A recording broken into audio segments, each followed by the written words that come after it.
Non loin du lac de Tibériade, dans une vallée désertique peuplée de lézards et de scarabées, on pouvait apercevoir au loin des hommes en turban, munis de sabres, alignés en rang et marchant avec confiance. Mais marchant vers où? Se demandèrent les habitants du village de Névé. C'était bien eux que l'autorité byzantine appelait Saracènes, peuple du désert en grec. L'armée tant redoutée qui venait de conquérir Damas marche vers la Palestine où l'empereur byzantin Héraclius aura envoyé une armée composée de plus de 150 000 soldats. Partout où ils passèrent, le nom d'Allah était glorifié. Dans cet empire byzantin tyrannique, les musulmans étaient accueillis en héros. Ils n'apportaient pas la famine et le chaos, contrairement aux byzantins et perses. Eux apportent avec eux les paroles de Dieu. Des gens qui ont la certitude que Dieu est avec eux n'ont peur de rien. Les musulmans arrivent donc à Yarmouk en étant 5 fois moins nombreux que les byzantins. Et ils savent qu'ils ont rendez-vous avec le futur, avec la mort, mais surtout avec l'histoire. Louange à Allah, Alhamdulillah, cria Khalid ibn Walid. L'homme qui a conquis la Perse le sait. Que ce soit la victoire ou la mort, ou même la défaite, la louange revient à Allah.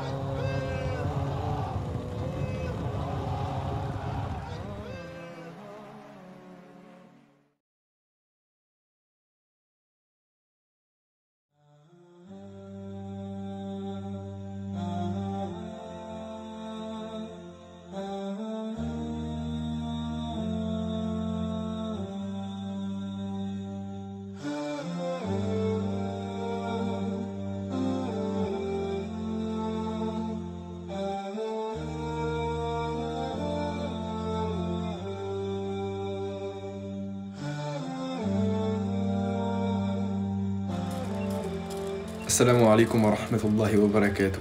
Bonne vidéo à tous et à toutes. 4 ans après la mort du prophète Mohammed sallallahu alayhi wa sallam, plusieurs prophéties étaient sur le point de se concrétiser. À la mort du prophète Mohammed, l'Arabie était presque entièrement musulmane. L'islam était devenu la religion des Arabes, mais son message devait être universel, touchant toute l'humanité. Les conquêtes s'intensifient en soumettant les tribus apostates du Nejd et en allant conquérir l'Irak contrôlé par l'Empire perse. Khalid ibn Walid, compagnon du prophète Mohammed, fut le grand artisan de ces multiples conquêtes. Abu Bakr as-Siddiq, satisfait des succès, confia à Khalid la mission d'étendre la domination musulmane jusqu'à la Syrie byzantine. Ce n'était cependant pas la première incursion des musulmans dans le territoire byzantin. 5 ans auparavant, en 629, ils avaient affronté les Byzantins à Mu'ta, en Jordanie. Malgré leur infériorité numérique écrasante, face à une armée byzantine de 100 000 hommes, avaient remporté une victoire stratégique. Lorsque Khalid ibn Walid franchit les frontières byzantines, c'est pour s'emparer et anéantir l'empire byzantin. La réaction byzantine fut directe. En juillet 634, à Ejnedain dans l'actuelle Jordanie, les musulmans firent face à une armée byzantine de 90 000 soldats, tandis qu'ils n'étaient que 30 000. Pour le premier classico, les musulmans l'emportent aisément. Maintenant que les musulmans avaient battu la garnison byzantine en Syrie, ils fonçaient sur le joyau, le nectar, la magnifique Damas. Quelques mois plus tard, ils battent la dernière garnison des Byzantins à Fahl. Les musulmans continuent leur conquête en Palestine et en Syrie. Abu Bakr as-Siddiq retourna vers son seigneur en août 634. Omar ibn al-Khattab devient alors le deuxième calife et émir des croyants. Il confie le commandement à Abu Ubaida ibn Jarrah. En 636, ils prennent la ville de Homs, au nord de la Syrie. Pour les Byzantins, les musulmans représentent une immense menace. Héraclius, l'empereur byzantin, fait appel à une immense armée provenant de toute l'Europe, soit plus de 200 000 soldats. L'armée musulmane est divisée en 4 groupes d'à peu près 10 000 soldats chacun. L'objectif des Byzantins est que chaque contingent d'environ 50 000 soldats byzantins attaque un contingent musulman à 1 contre 1. Les musulmans découvrent ce stratagème en préparation depuis plus d'1 an par l'intermédiaire de prisonniers byzantins.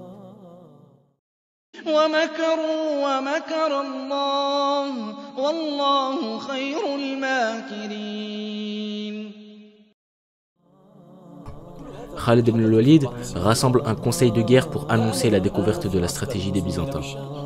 Abu Ubaida envisage de rassembler les armées musulmanes à Jarbiya, à quelques kilomètres du lac de Tibériade.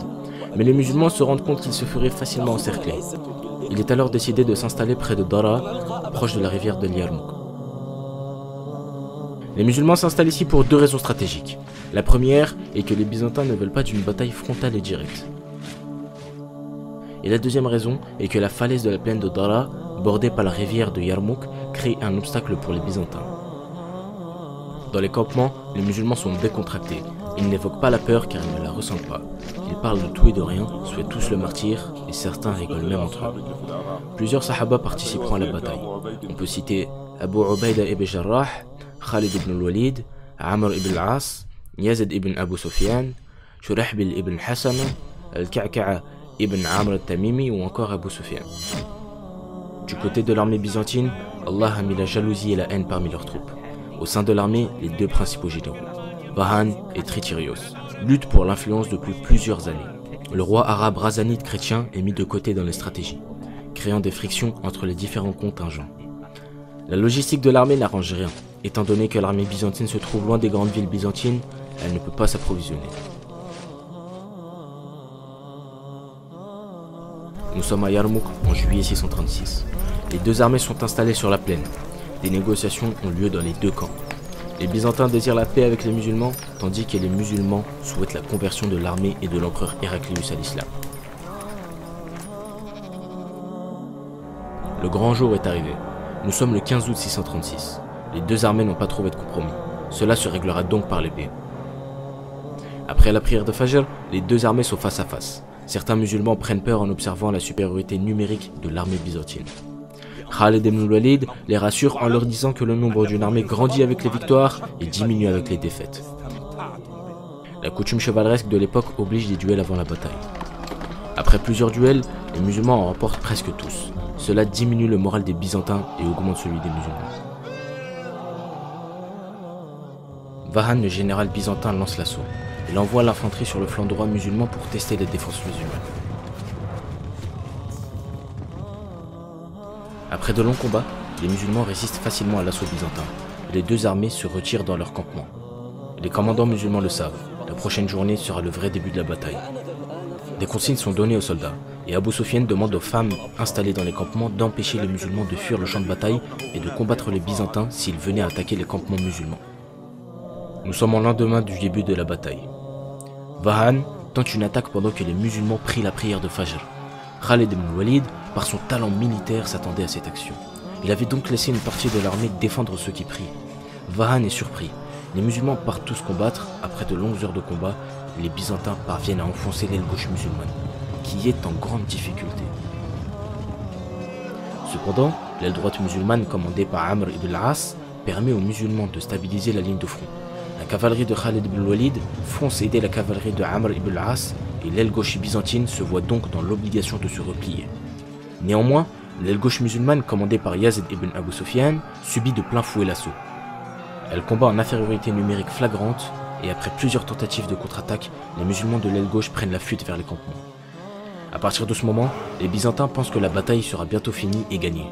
Cependant, en voyant les musulmans fuir, les femmes musulmanes lancent des pierres sur les soldats musulmans.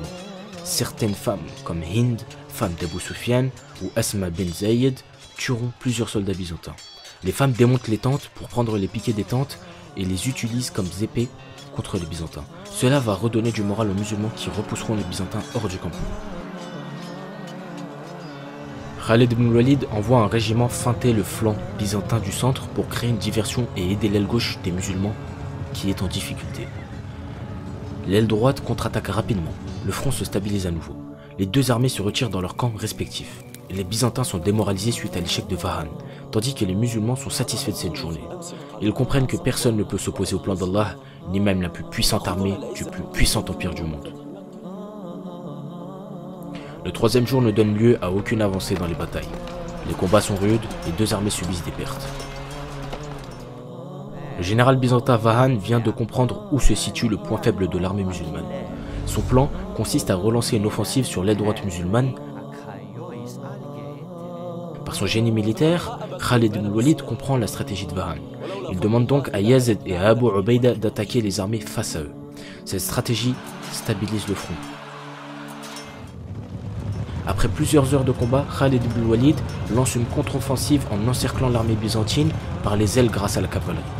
L'armée byzantine doit se replier. Vahan ordonne aux archers de bombarder de flèches l'armée musulmane. Les deux ailes musulmanes se replient, à l'exception du très courageux compagnon du messager d'Allah, Ikramah bin Abi Jahl. Avec son régiment, il couvre le repli musulman et il se lance sur les archers. Beaucoup se font tuer dans l'assaut. Son régiment réussira à se défaire d'un régiment d'archers.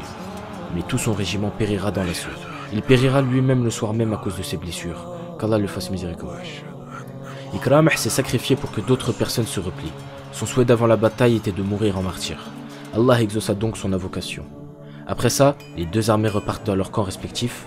Cependant, les Byzantins ont perdu énormément de combattants, contrairement aux musulmans. Le moral des musulmans est doublement rehaussé. Au vu des derniers combats, Vahan envoie un émissaire dans les camps musulmans pour demander une trêve de quelques jours. Khalid ibn Walid décline l'offre. Il comprend que les Byzantins ne sont plus en mesure de combattre. Depuis le début de la bataille, les musulmans étaient en mode défensif.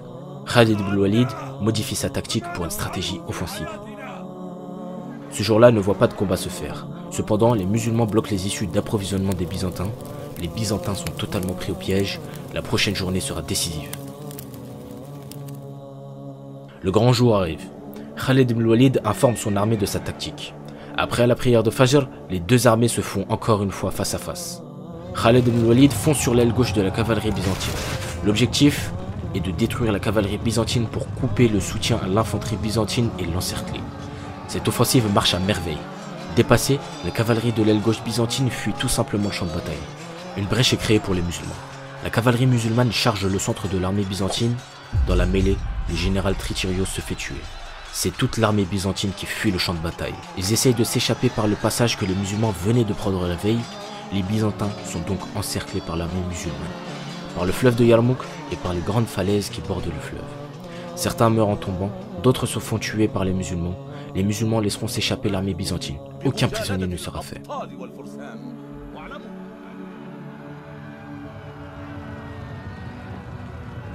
En voyant les soldats fuir, les musulmans commencent à crier « Allahu Akbar, Allahu Akbar, Allahu Akbar ». C'est terminé, la bataille est terminée. Les musulmans viennent d'écrire l'histoire.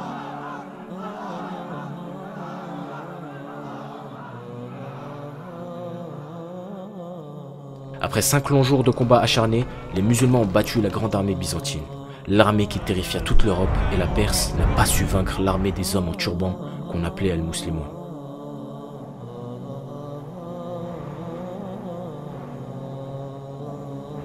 Après la bataille, on a dénombré à peu près 5000 martyrs côté musulman, qu'Allah leur fasse miséricorde.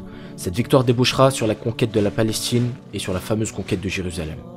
Après cette bataille, l'empereur Héraclius quittera sa résidence d'Antioche pour Constantinople. Selon certaines sources, il aurait fait ses adieux à la Syrie. Les conséquences historiques de cette bataille sont nombreuses, mais les musulmans détruisent le gros de l'armée byzantine, se sont assurés le contrôle de la Syrie et de la conquête de l'Arménie et l'Égypte, offrant aux musulmans l'Afrique du Nord. La suite appartient à l'histoire. L'humanité et la terre s'offrent alors aux musulmans, qui avaient comme mission d'apporter le message de l'islam à tous les peuples qui peuplent la terre. هو الذي أرسل رسوله بالهدى ودين الحق ليظهره على الدين كله ولو كره المشركون